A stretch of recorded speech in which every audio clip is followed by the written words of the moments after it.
there's going to be obstacles in your life no matter what you do, no matter what your profession is, no matter what it is. But as long as you love what you do and keep pursuing it, Yes. it's okay. And that's why I'll talk to young groups of young people, especially aspiring people in show business. I say, I don't enjoy what I do now any more than I did when I did it in high school. In other words, yes, I get paid very well. I've made a very successful career out of it, but I don't enjoy it one bit more, but I also don't enjoy it one bit less. The joy I get from it now is the same as I got back in high school when you could see me do a play for 25 cents. I loved it then. I love it now. That didn't change. I like it the same. I love what you just said, Joe, because everybody has to love what they're doing. Whether you're making coffee, whether you have a pizza place, whether you're playing basketball, you got to love what you do. And I always say to those filmmakers, you're going to get rejected even when you are a movie star, you're an Oscar-winning producer or director. Right, Rejection absolutely. is part of it, you know? Right. You have to have a thick skin, but you just keep going, because as I said, I had no other alternative, and I still enjoyed what I was doing. And like I said, it didn't matter what level I was doing it. I enjoyed the process. Welcome to the Heart of Show Business. I am your host, Alexia Melocchi. I believe in great storytelling and that every successful artist has a deep desire to express something from the heart to create a ripple effect in our society. Well, hello, everyone. Into the Heart of Show Business. I had to have a very special guest for this season. I can't believe it. I think it's season 6 of my podcast. And my season finale had to be a true, real, multi-hyphenate artist, including also the fact that, hey, I'm playing a little favoritism. He's a little bit Italian like me. So I had to bring a little bit of Italian in the show. With me is the amazing, the incredible, the one and only Joe Mantegna. I don't even need to go into his bio, people. You can go on IMDb. I mean, I could probably take a whole show just like reading all of his credits. I mean, he has, I think, more than 100, if not 200 by now. I mean, he's been a Tony nominee, an Emmy nominee, a Golden Globe winner. I mean, he's done it all. He worked with David Mamet. He's been in the theater. He is basically the person behind the Criminal Minds franchise, which is currently running on Paramount Plus into this new incarnation. And he's from Chicago.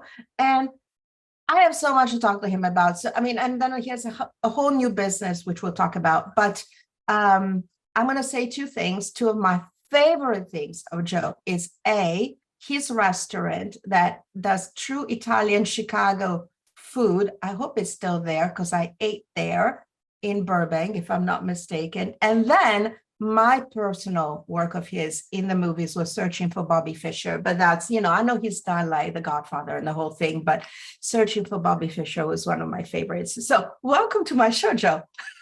Oh, thank you. Great to see you again, Alexia. It's so good to see you. And, for all of those that they're always curious to know, how the hell do you know Joe? Or how do you know this person? True. Joe and I have not worked together yet. Yet is a big defined word, but we actually met on a project by an Italian director that we were going to do. I don't know if you remember, Joe, called International Departures. And we met on that. And we were so close to making it happen. We were immediately simpatico. And then, of course, as it happens in Hollywood, projects fall apart every day of the week. Hopefully it will happen. I haven't given up yet. And that's how him and I met. And then, of course, the whole Italian thing. I ate at his restaurant. And so, Joe, you are a real immigrant. You are first generation or second generation? No, actually, all my grandparents came from Italy. So my parents were born in America, just barely, but they were. So in other words, I've been I'm very close to my family in Italy still. I especially on my mother's side, there's a pretty extensive group there in Puglia, and so I've been there many times. They've come here. And my father's side was from Sicily. There's still some relatives there. But many of them left. It was a very small town, and many of the young people, they moved on to other places, out of Sicily. But I still have some family there as well. So yeah, my parents. So anyway, I still have still strong connections to the old country, as we call it. I know, and I think I saw somewhere on social media that your daughter just recently went there to visit. Yeah, my youngest daughter Gia was there just a little over a year ago, visiting a lot of the family there as well. So yes, especially like I say, on my mother's side, we're very close to my cousins over there. My one cousin owns an agriturismo in a town called Acquaviva della Fonte. And that's why Woo! even my company is called Acquaviva Productions, which I named after the city that my grandparents came from.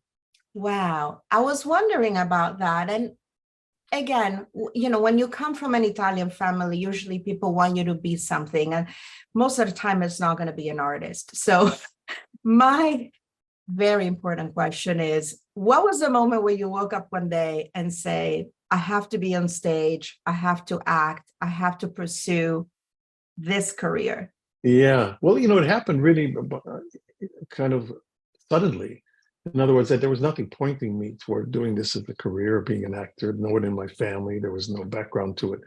But it all happened when I auditioned for a play in high school. I was a junior in high school, my third year of high school, and they were doing the play called West Side Story, and there was the movie was very popular at the time.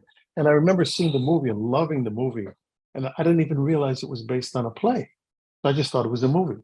So all of a sudden at my high school, they had big signs up saying, "Come audition for the play West Side Story." And I was like, "The play? What play? It's a movie."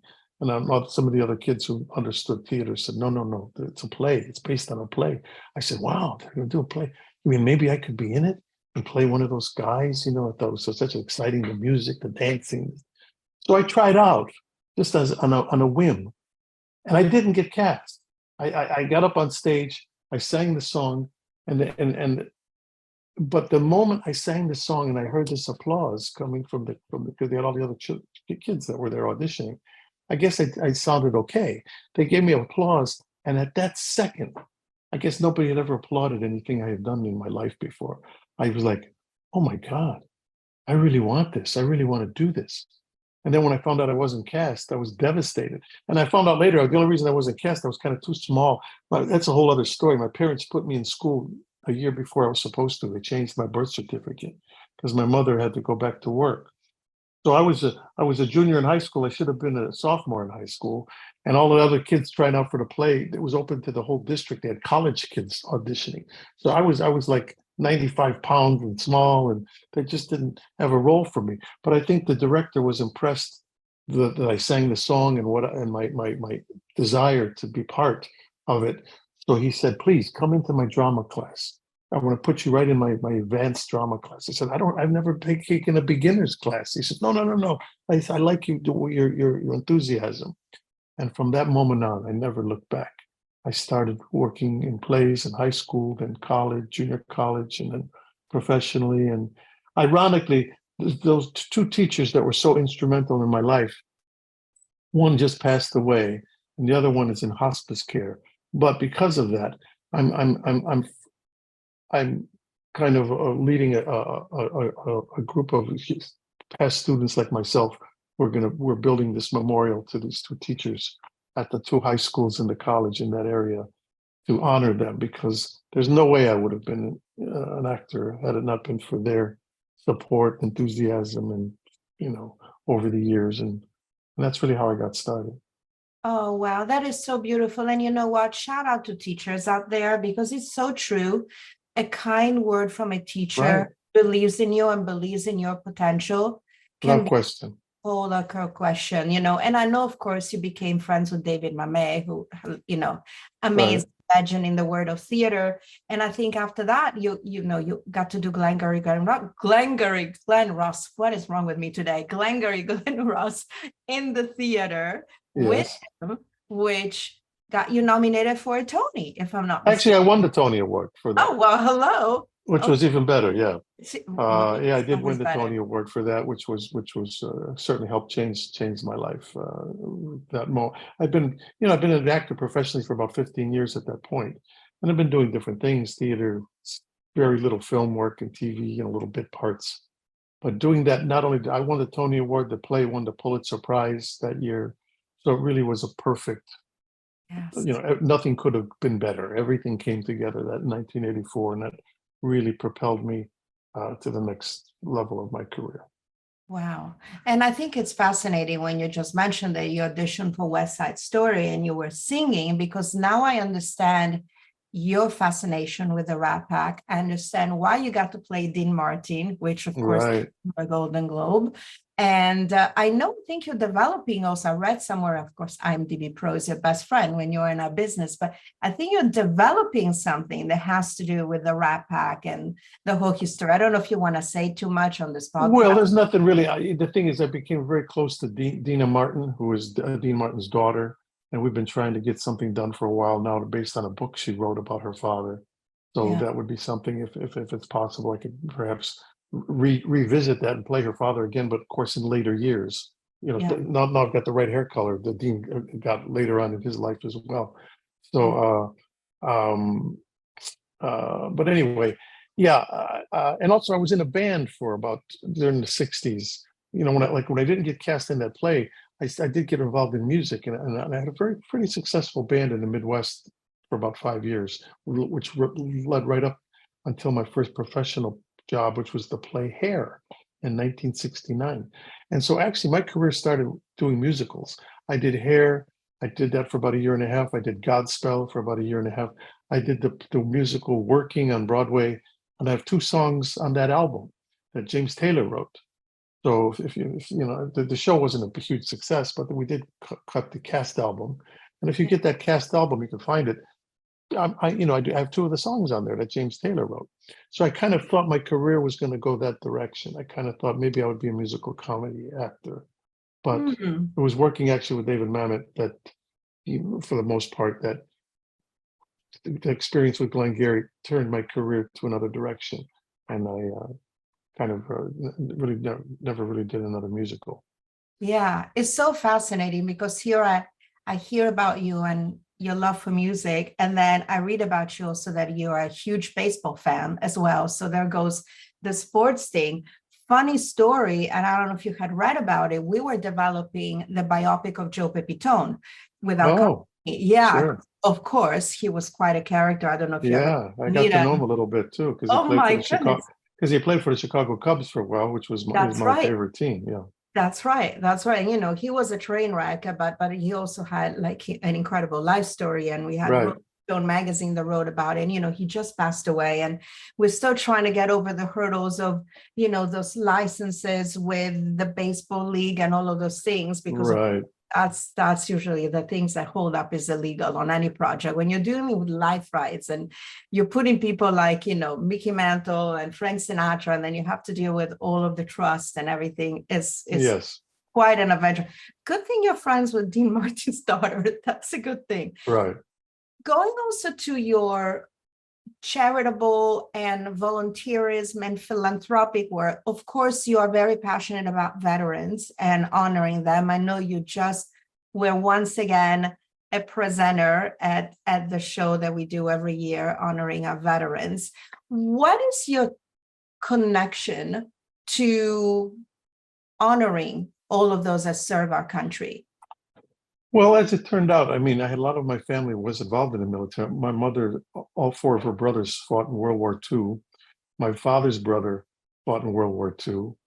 The only reason my father didn't, he was hospitalized all during World War II with tuberculosis, which is something that plagued him all his life, and he actually died fairly young from it.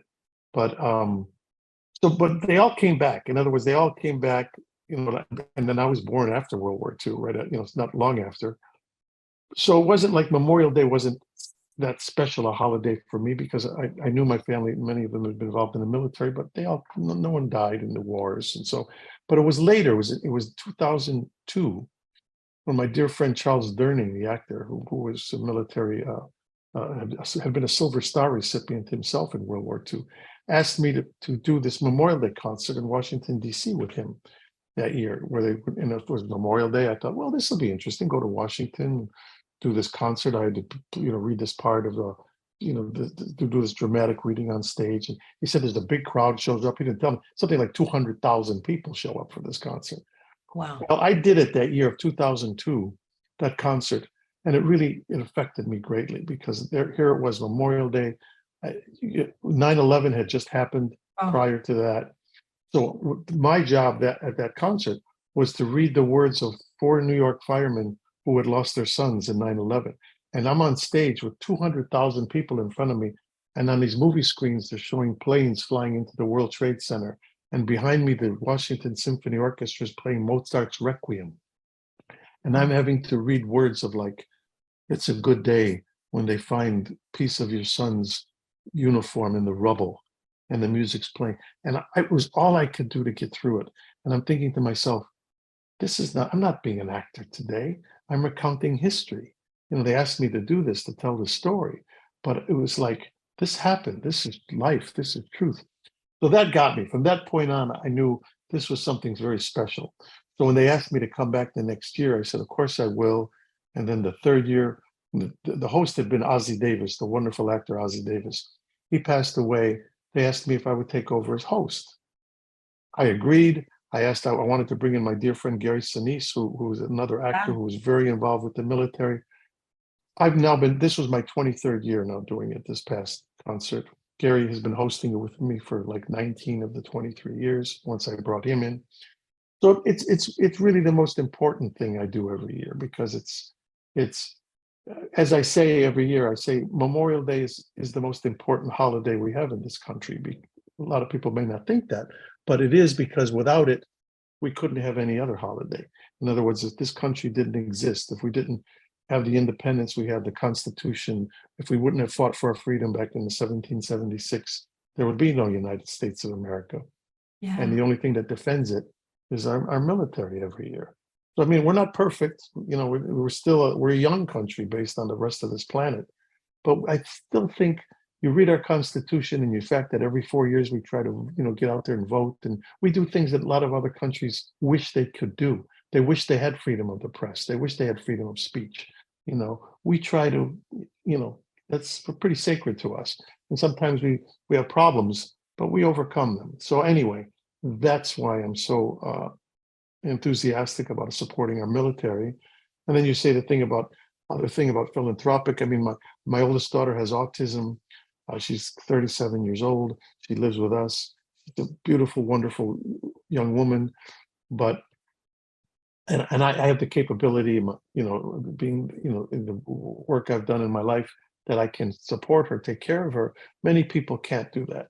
So again, I'll also support, charitable foundations and groups that help, special needs, people, young people and adults. So that's all. I feel very lucky and blessed to be able to do that, and that's all. Why wouldn't I? So that's all. Well, I love what you said, because I think beyond the fact, obviously, how wonderful our country is, I'm a huge patriot, even though I'm a total immigrant. I was born in Italy, but I mean, if you tell me jump ship for Italy and just like go for US, like always, I always choose US first. But at the same time, I'm very true to my roots, as you are. I mean, you have children for that reason with your wife. And what I found fascinating is this country was made of immigrants, was created by immigrants. And I was recently at the Italian American Museum downtown, as I'm sure you have visited, and I'm finding out that the Italians were the second most lynched population after the African Americans. I'm finding out the great struggles that Italians have had coming. I found out that, a lot of the contribution of what makes America great are done by Italians. And I was wondering, growing up in Chicago, which has a huge Italian community, were you ever stereotyped because of your last name? Were you ever bullied? Yeah, not so much, only because I grew up in a strong Italian American neighborhood. So in other words, we as people did more back then. I mean, people would congregate, tend to be, but yet it was pretty mixed too. I mean, we had the Irish, we had the Mexican, we had Spanish, we had Polish. A lot of, especially Chicago has a huge Polish population, Lithuanian, Bohemian, Czechoslovak. My wife's Czechoslovakian; she's from there. So not so much, but that stereotype, of course, has always existed for every nationality and for every religious group or whatever it may be. And we just like to think as we go along, we become more educated. People start to understand and realize, it is what that is. And so, I mean, look, as an actor, I've played roles where, of course, I played, talk about Godfather 3, The Last Don. I play Fat Tony on The Simpsons. I played mafia characters but they existed. These are real, it's not pretend. Many of them were Italian Americans. That's okay.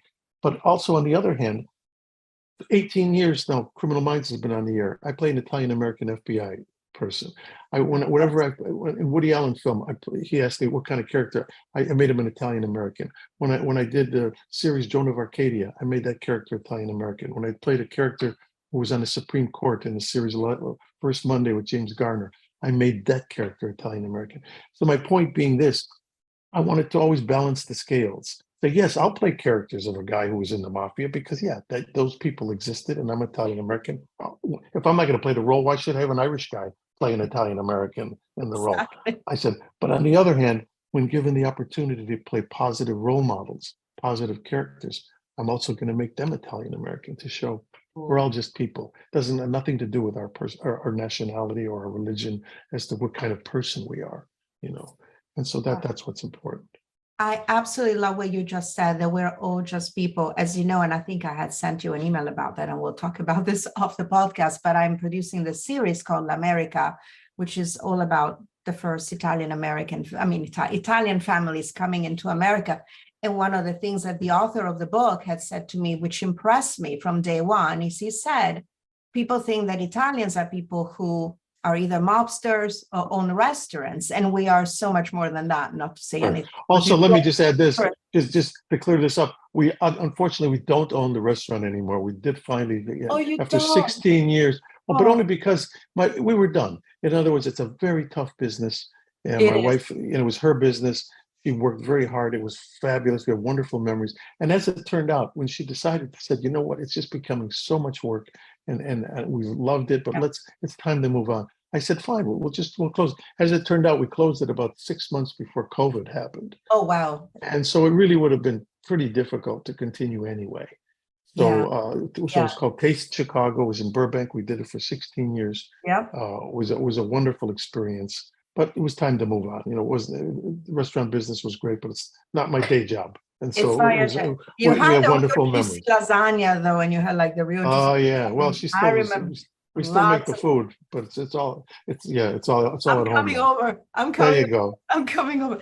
And Joe, so of course, it brings me, of course, to Senor Rio, because you are a multi-hyphenate, and it's evident that you love to do lots of things. You are primarily an artist. So what is, again, I don't want to stereotype, but what somebody Italian American do? You would think that would get involved in the wine business, but here with tequila. So well, yeah. It was really nothing more than this. What had happened is I have a mutual friend with this woman who owned the company, and his name was Jack Maxwell. He had a TV series called The Booze Traveler, and he would travel around the world, and he'd be let's say he'd go to Portugal and say, this is where they make port, and he would talk about it, go visit a place where they make. So that was his show. It was a very interesting show. He traveled all around the world.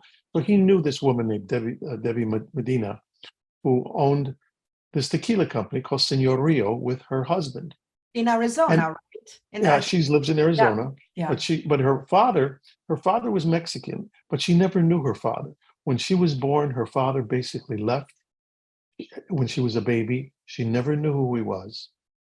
And then when she was an adult, now she meets this young man. They're about to get married. They're engaged. She gets a phone call from Mexico saying, I'm your father. I tracked you down. I want to see you. Her attitude was, it's too late. I'm like whatever she was in her 20s at the time, middle 20s. I'm not interested. But her husband to be said, look, this is a chance to meet your birth father. Let's go down there. I'll go with you. We'll go to Mexico. Let's hear his story.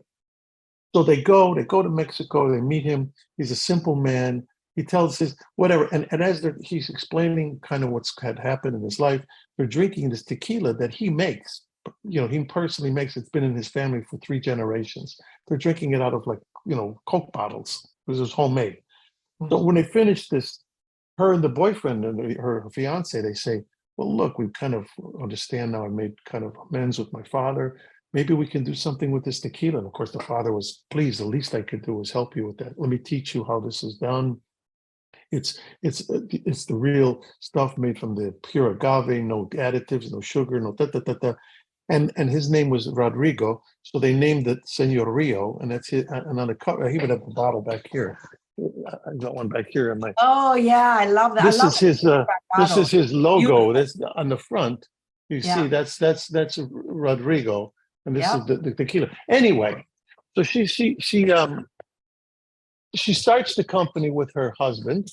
They started for 15 years. It was going. They started selling it out of the trunk of their car. Then all of a sudden, all the Total Wine stores throughout the United States pick it up. They're selling it. Well, of course, Rodrigo passes away, her father, but unexpectedly, her husband passes away. Debbie's husband passed away, and now they had a daughter. They had a daughter, an adult daughter, who had two children of her own. Both her children are handicapped. They're twins, I read and that. they have autism. They have a thing called angel something syndrome. I mean, it's terrible. They don't have speech. They're in wheelchairs. So here's Debbie now running this tequila company all by herself with these handicapped grandchildren, not knowing what to do. And so she runs into her friend Jack Maxwell, and she says, "Jack, do you know anybody in Hollywood that might want to go into business with me to help bring the company maybe to the next level?" And because she so believed in the product too. Well, Jack, God bless him, he suggested me, and I said, well, let me go meet with this woman, and I met with Debbie down in Arizona, and I loved everything about her and what she was about, and the tequila itself, the fact that it was from this family recipe of 3 generations. It was pure. It wasn't it was she explained to me the whole thing. I said, let's give it a shot. Why not? I mean, let's see what we can do. And this was just a little over a year ago. And I've been visiting stores all around the country, signing bottles. And it's been a wonderful experience. And as I told her at the time, I said, the only person I need the final approval of is my wife. I've been with my wife for over 50 years. I said, she's got to embrace this as much as I do. But once my wife met Debbie and heard her story, she felt the same way. So now my daughter, in fact, does a lot of the publicity for it. It's become another side to my life in a way, and we're just trying to do our best to build a brand up to help Debbie and her family, and let's just see what happens. For me, it's not my day job, but I'm something I'm proud of. I'm now part owner of the company, and we'll see what happens. I mean, because I believe in the product. Again, I really feel that anybody who understands tequila, and also we make this thing called Cafe Elegancia. It's a coffee liqueur, which is kind of like it's like a Kahlua. It's but it's so much better because it's got a tequila base to it.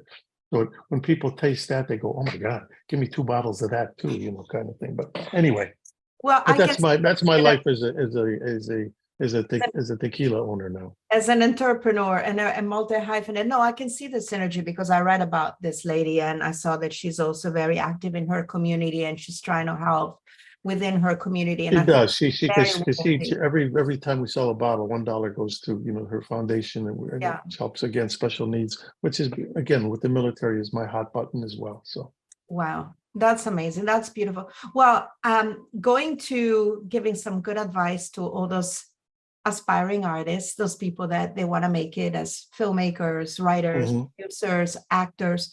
So first thing is, what has been your biggest challenge in the business? That's difficult to say because I really have to say to myself, there's no big challenge that I can, because I believe in this. I didn't have a plan B. This is all I knew what to do. In other words, if it hadn't worked out, I was a photographer. I made a living as taking photos of other actors and stuff for a while because somebody taught me how to do that, and I enjoyed it because I made my own hours. It was an art form, and if I had to keep doing that and still pursue an acting career, my guess is I would have been okay. I was paying the bills. It was okay, but I never felt. Life is tough anyway. So I mean, I don't think anybody I live by the motto: everybody has a story and nobody gets a free ride. So in other words, I don't care who you are. You could be the most powerful, important, popular person in the world. You dig deep enough, they're going to tell you a story that makes you go, oh, well, maybe I don't want to trade places with you after all, So my feeling is, I can't, anything that was a difficulty was just, there's going to be obstacles in your life, no matter what you do, no matter what your profession is, no matter what it is. But as long as you love what you do and keep pursuing it, Yes. it's okay. And that's why I tell people, like I'll talk to, young groups of young people, especially aspiring people in show business. I say, and this is the truth, I say, I don't enjoy what I do now any more than I did when I did it in high school. In other Mm. words, yes, I get paid, very well. I've made a very successful career out of it, but I don't enjoy it one bit more, but I also don't enjoy it one bit less. In Mm. other words, the joy I get from it now is the same as I got back in high school when you could see me do a play for 25 cents, in high school. But the Yeah. way I loved it then, I love it now. That didn't change. It wasn't like, oh, I make more money now, so I like it better. No, I like it the same. And I think if you could look at athletes even, I think if you talk to like, let's say a Michael Jordan in basketball, say, what was it the best time when you won all those championships with the Chicago Bulls? I think he would probably say it was wonderful, but no better than when I won in college or when I played it in high school or when I played it with my friends, you know? And I think it's the same thing. So it's a long answer to your question, but you say, what is the most difficult obstacle? I don't know. We all have obstacles in our lives. So it's like that old saying, I don't care how many times you fall. It's what's important is, do you get up? Do you stand up and keep going? I love what you just said, Joe, because I was just at the Produce by conference of the PGA last Saturday at Fox Studios. And, we had a panel with Charles Roven, who, of course, did Oppenheimer. And he said, 20 years it took me to make Oppenheimers. And he said, just now, I've had a project for 40 years, 40, and I just got the green light for it now. And I Right. think because everybody has to love what they're doing, whether you Right. are sewing a skirt, whether you're making coffee, whether you have a pizza place, whether you're playing basketball or you're being Exactly. you gotta love what you do. And Right. it's the best answer. And I always say to those filmmakers, you're gonna get rejected even when you are a movie star, you're an Oscar-winning producer or director. Right. Rejection Absolutely. is part of it, Right, right. You have to have a thick skin, but you just keep going, because as I said, I had no other alternative, and I still enjoyed what I was doing, And like I said, didn't matter what level I was doing it, I enjoyed the process. And if I ever stopped that, I think hopefully I would say to myself, I hope I'm smart enough to say, this isn't working out. I'm not enjoying this anymore. I have to do something else. But that Yeah. never quite happened. There were times it got pretty, like, ooh, this is difficult, but it worked out. So, got to I keep love keep going. I love it. I love it. And for those that are always pursuing, the name actors, the name directors, the name writers, is there something for you as an actor, whenever you're getting a project that comes either through friends, agents, managers, or you read about it, is there some special formula that makes you say yes to something? Is it something gut instinct? It's what on the page? What is it? What is that? Yeah, it's a Says good question, yes. and it is all those things, though. To tell you the truth, I mean, in other words, you do things early on in your. I always tell young people too. I say early on in your career, you can almost do everything because you need the experience. In other words, if you're given the opportunity and it's not going to embarrass you or it's not going to be dangerous, if given the opportunity to do something, go ahead and do it because you may learn something from. You never know. I mean, look, I did plays back in Chicago with David Mamet when he was nobody, and because I liked him and I liked kind of what he wrote, and we would do this stuff together. We didn't know that the both of us together would kind of go on to other things. So so the point is, you just you do the work, and then hope for the best. And I know there've been times. I remember you mentioned Searching for Bobby Fischer. Yeah. Uh, when I read that script, when my agent sent me the script, I read it. I went, oh my God, unless I'm kidding myself, this is one of the best scripts I've ever written or ever read. And I remember I was at a party for, I think the movie Bugsy that I had also done with Ben Kingsley. Oh, And Bugsy. Bugsy with Oh, Warren I Beatty. love that. So I was at a party for it because the movie was just coming out. And I remember Ben Kingsley, I had heard that Ben Kingsley had been offered a role in Searching for Bobby Fischer as well. So I was sitting next to him at this event and I said, Ben, did you get the script Searching for Bobby Fischer? He goes, yes. I said, what did you think of it? He goes, I think it was one of the finest scripts I've ever read. I said, okay, I guess I'm not kidding myself. I said, I thought so too. I said, of course, I'm accepting the role because he said, so am I. And so, of course, we both made the movie together. So after sometimes even later on, you start to, not that you doubt yourself, but you wonder, God, am I, this is, yeah, I think this is great. Of course I'll do this. But sometimes you even question yourself. But it's like reading a book, though. You read a good book. If you can keep reading it and you say, boy, I really like this, you know it. If after the sixth page you just say to yourself, I just can't. It's not doing it for me. You lay it down. So it's no different with a script. Yeah, I love what you said. And I always say to the writers, write for the characters, not for the story, because ultimately the story can be great, but if the characters are not there, the actors are going to say no. But you could Right. have, semi, mediocre story, but if the roles are popping and they're original and they're something that an actor's going to, oh, I can Right. mold this clay into a beautiful David, that's when somebody's going to say yes. I always That's tell. right. That's Because, right. oh, everybody, he wants to do this because it's going to make 100. I'm like, actors want to act. Yes, of Right. course, if you get a Marvel movie, you get paid $1 million, you're probably going to say yes, because of course, Right. that's good. It helps pay the bills. It helps Right. do everything that you want to be able to say. But actors Right. ultimately, they want to work with good quality projects, whether they're small films or big films. It Of doesn't matter. course. They have to like what's on the page. They have to like the vision of the filmmaker, which I'm sure you also have a say into, whether it's, even if it's an unknown director, you have to have a bit of connection with what he's Right. trying Of to do. course. And it's very simple, Oh gosh, we could do this forever. Honestly, I will keep you here for another hour, but I do know your time is precious. So I'm going to go straight to what I warned you. Okay. You can choose both windows, okay? Some Okay. people want to do both, but I would say, All how do right. you define yourself in 3 words? And then what is a life mantra that you use in life, not just as an actor, to, have you enjoy the time that we have on this planet? Yeah. Well, that's true. Okay. Well, I'll answer that one first. The second one, the time on the planet. I mean, I think I'm 76 years old. So, I mean, I'm not kidding myself. I figure if I'm lucky, I'm in my last quarter, you know. Love And that. now my mother lived to be 101. So thank God, hopefully I God have some good genes that way. And she didn't die sick. She just stopped, that was that. But she had a wonderful philosophy of life. And I think maybe that helped.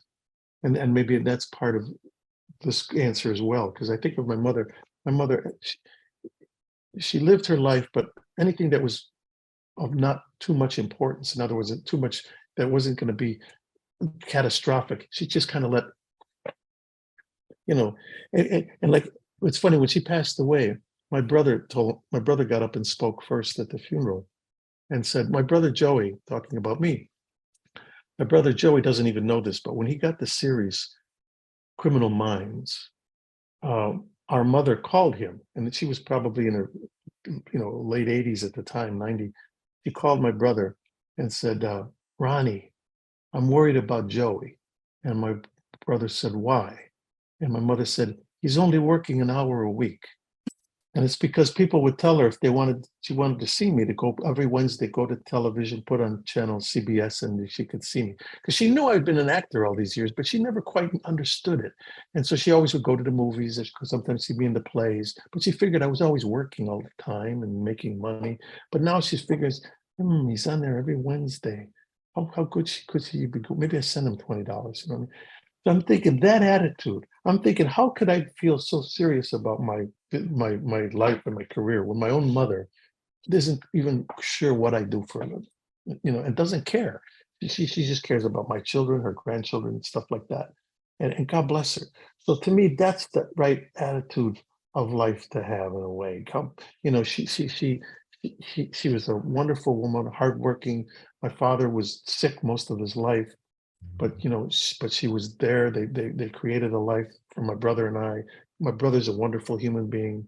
He's got his daughter and his grandchild are actually visiting me here this week, in fact, here in California. And so now to get to the 3 words then, I would say this, when I was growing up, there was always people used to make the phrase tall, dark, and handsome. Have you heard that? That you're always looking for somebody who's tall, dark, and handsome. I always used to say to them, they say, well, because I was asked this once before, what if you could define yourself in 3 words, what would it be? And I said, tall, dark, and happy. Oh, Uh, that's because I mean, I'm not that I'm that tall, I'm 6 foot, but I mean, in show business, you find out a lot of people are actually a little shorter than that anyway. So I said tall, dark, and happy because I am a little, I do have a somewhat of a, I would say, an olive complexion, being my heritage. So I can't think of 3 better words maybe to hopefully describe myself, because I am happy. I really try to think. Look, we all have, like I said, I feel that you play the cards you're dealt in life, and I feel I've been dealt a very, very good hand, and I'm very happy with that. I feel very blessed. I got nothing to complain about. You are a very special human being. And I love what you said about your mom. That's such an inspiring story. It reminds me of Dino De Laurentiis, who I was great friends with. And, he passed away peacefully. He wasn't sick. He saw the soccer game of Lazio in the afternoon. And then he says, I'm going to go upstairs and take a nap. And he never came back down. God bless him. I knew him a little bit. You Yeah, knew Dino, right? I did 2 movies with him. Yeah. I did a movie called Weeds that he did, and I did the one with Madonna, Body of Evidence. Oh, and that's right. and so Dino, I got to know him a little bit, and he was always great. He throws on around me, Joe Mantegna. Joe I think this movie is going to be very good. God bless him. Yeah. But God bless him. But I'm going, what a way to go, And then But exactly, that's the way to go. Exactly. yeah. And I love also what your mom said is my grandfather used to say the saying in Greek, because I'm half Greek, and he would say "de variese." De variese means don't get bored, which means don't get bored with your own drama, because Exactly we right. the same old, and it almost exactly right. boring even to ourselves. And so he's like, right. It's like almost like, who cares? Right. Love that. What a great conversation, Joe. It's been so fabulous to have you on my show. Thank you. It's been my pleasure. My pleasure. We'll have to do it again sometime. Okay. Yes, please. And anybody who wants to look Joe's amazing body of work, of course, tune in to see Criminal Minds on Paramount. But check out the tequila. I haven't go to drink, but do check it out. yeah. Go Total Wines and Us. All the Total Wine stores throughout the United States, they have it. Señoria. Yeah, support, because the money is going to a good cause as well. Exactly. And follow his career, go to his website. He's even got a gun show I saw on Outlook. Yeah, the outdoor channel. It's called Gun Stories. We trace historical firearms. I've been doing that for 14 years. And it's like a niche kind of show for people, but it's just historical. It's very interesting because every country in the world has history about it. I mean, we've done the guns of Annie Oakley. We've done the stuff about the blunderbuss that the pirates used to use. So anyway, I've enjoyed doing that as well. So, see, the true multi-hyphenate, Joe Mantegna, the heart of show business. He's all heart, as I am. For those of you who enjoyed listening to me ramble on as I usually do, Italian style, or my amazing guests, please do subscribe, rate, review. I always say I make zero money on this, but I do love to give back to the community. So please make sure to follow us, continue to listen to these incredible words of wisdom and inspiration from amazing Hollywood legends like Joe. And ciao a tutti. ciao, Bella. Ciao.